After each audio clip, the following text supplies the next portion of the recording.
Dito na muna siguro ako magpalipas ng gabi. Pwede na siguro dito.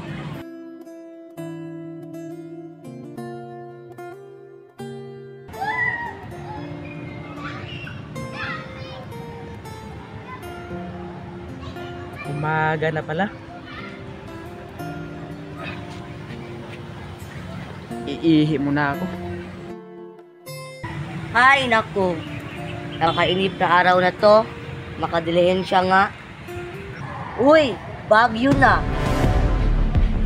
Sino kaya may-ari niyan?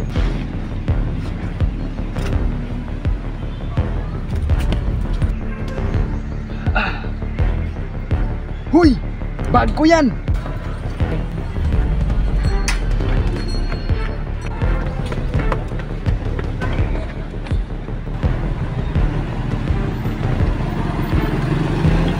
Saan na kaya yun?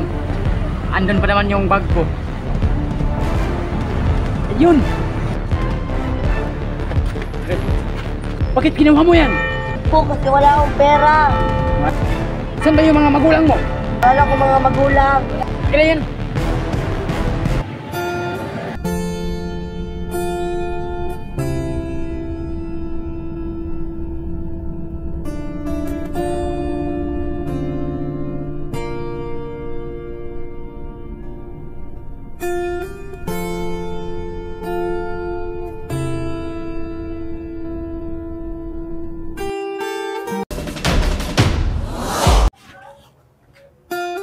Hay, makapahinga nga rito. Buti na lang, hindi nakuha tong bag ko. Pag nakuha tong bag ko, wala na akong pera pang-apply ng trabaho. Pero kawawa naman yung nagnakaw nitong bag ko. Kasi wala na siyang mga magulang, wala na nag-alaga sa kanya. Pero ang problema, saan ko siya makikita ngayon? Kasi ang laki ng Davao. Pero may isang solusyon. Pagtanong-tanong ako sa mga bahayan, siguro naman, meron nakikilala sa kanya.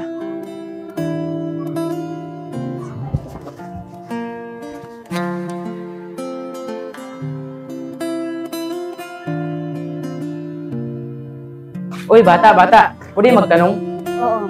Kilala mo ba si Dodong? Oo. Saan po siya nakatira? Dito po. Dito na bahay? Oo. Sige, maraming salamat. Tao po. Pwede po ba magtanong? Ma, may tao sa labas. Tignan ko muna. Sandali lang po. Ay, dito ka pala nakatira? Opo, dito ba ako nakatira? Maghihingi sana ako ng pasensya. Nung pag nakakaw mo sa bag ko, gusto ko sanang isama kita sa labas. Okay lang ba sa'yo yun? Okay lang naman.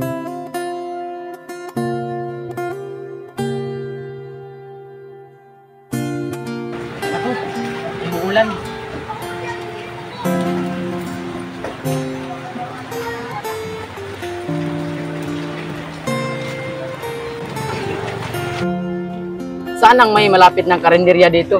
Diyan lang oh. Ah, sige, sige. Ito na yung sinasabi mong kainan? Oo.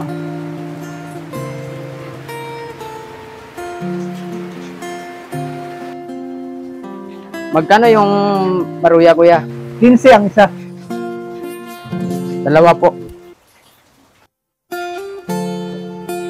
Matanong ko lang, ilang taon na namatay yung papa mo? Mahigit 7 years. Ah, 7 years. Kawawa ka pala, no? Eh, kain. Yung masasabi mo, masarap yung pagkain? Oh, masarap naman. Ah, sige, kain lang, kain.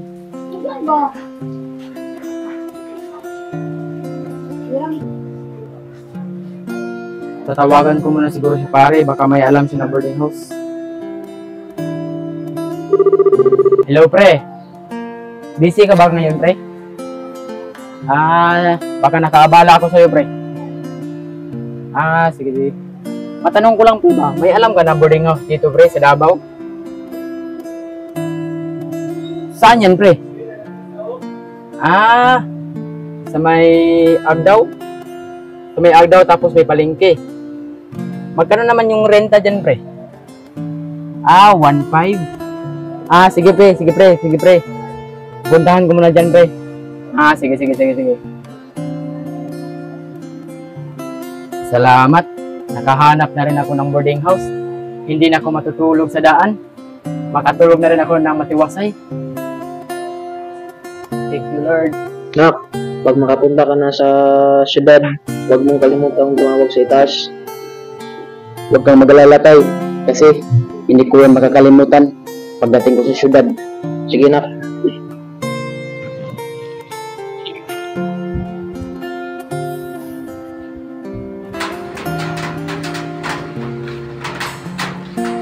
Tatawagan ko muna si pare, nanaandun ako sa Agdaw. Hello, pre. Baka naabala kita, pre. Ah, sige, sige, sige. Pre, saan yung sinasabi mo na, ano, pre, na rentahan na boarding house? Ah, saan? Wala yung may-ari, pre. Saan na pumunta?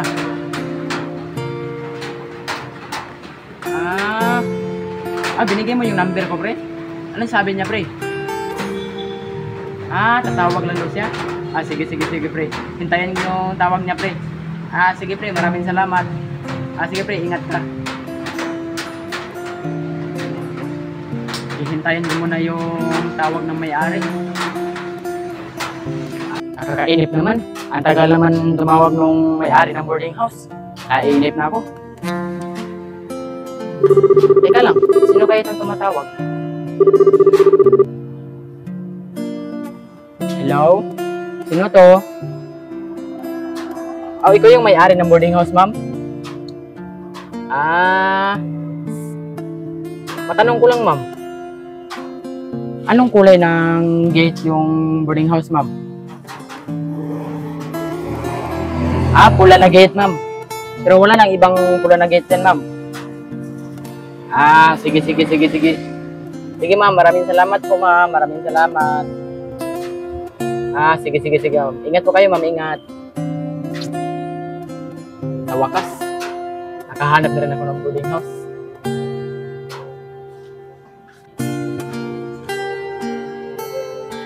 Ito na siguro yung sinabi ng may-ari. Ang laki.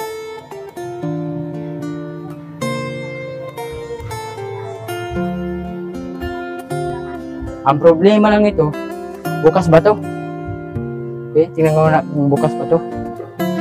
Ah, bukas.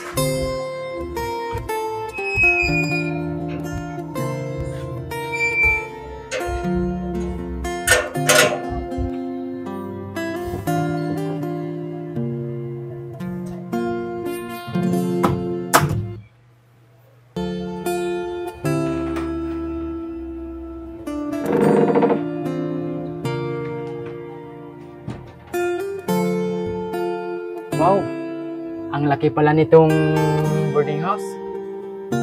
Sobrang laki.